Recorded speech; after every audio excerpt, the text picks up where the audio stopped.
The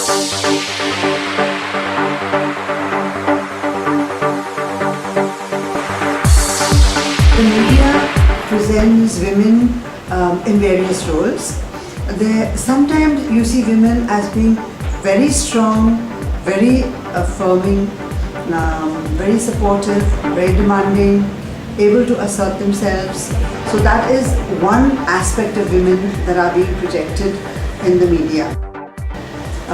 Especially when they talk about women working in self-help groups, women working in NGOs, women in parliament, women in police, women in the forces and all that. So then women come across as being very, very strong, which is fantastic.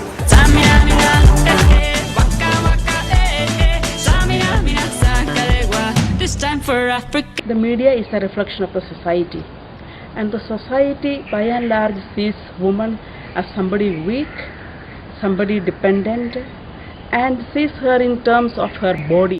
I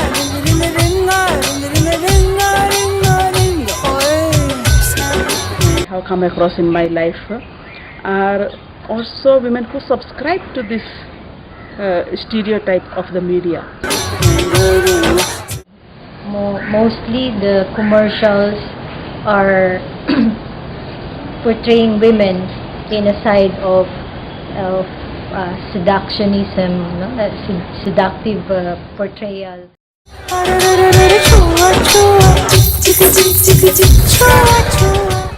Symbol of sex, no? It's like a use and throw, no? Forget, pick, and then leave. When you look at the TV, movies, fashion shows, they speak about item girl, someone who flaunts her body around.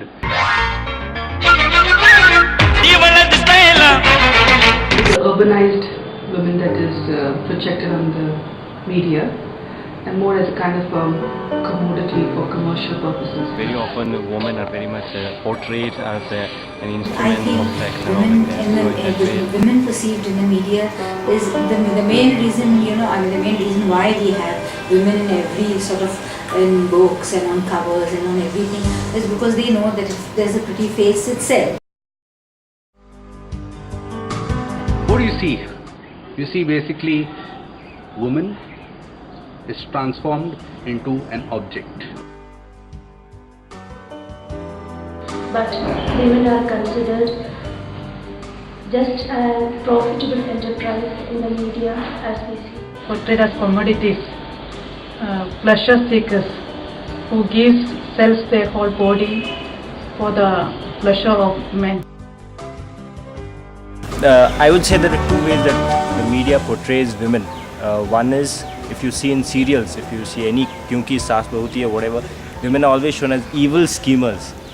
Whereas if you see Hindi movies, very often it's always the damsel in distress, the weak one. Whereas the serials show women as the evil one, in short. Be it of Katrina Kaif, Katrina Kapoor for Lux and Bebel, and Deepika for Piyama. It's good that women are being portrayed, it's nothing wrong, but everything has to be shown an axe tag. They use women, in small things. Yeah, so I probably think it's a hype film. Hollywood movies are definitely affecting, and but media has also done pretty well for improving women's. The media uses women to their advantage. This is what I have realized over the years. Whatever sells, whatever will get more publicity. In other words, what at this particular point in time, I think anyone who's presenting women in the media think first, what will get more say for my paper, for my program, for whatever, and then depending on that, they pick up that aspect of women and present it and highlight it. So it's always to their advantage. It isn't always the way women really are, because women are really a strong force. I definitely believe that.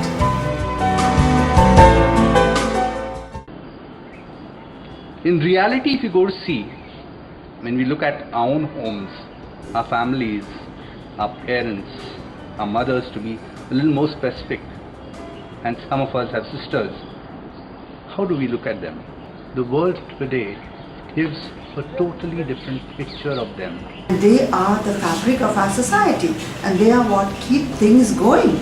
And we would not like women to be presented as the weaker sex, because in actual fact they are not. And without them the human race cannot continue. They are absolutely vital to our generation, to our society, and to our people as a whole. And in fact, the reality is far from it, because majority of the women live in the rural setup, and that's not the women that is projected in the media, that is the real women. Very urbanized, very well urbanized and westernized as well. Whereas we have our own Indian ethos and culture which is so rich, but somehow that is not being capitalized by the media. I'm proud to be a woman because I have my own dignity.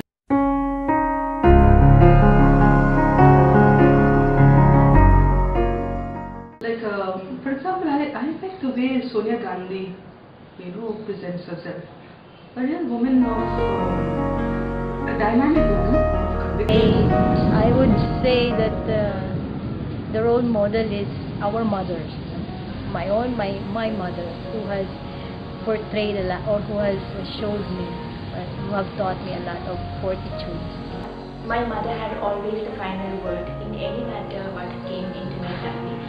For me, at this point in my life, my ideal is someone like Mother Teresa. Because Mother Teresa has stepped out of her community to answer a more pressing need. Moving on from there, I think women like Kiran Bedi, or other very strong women. There are women like that who I think I would emulate in my life.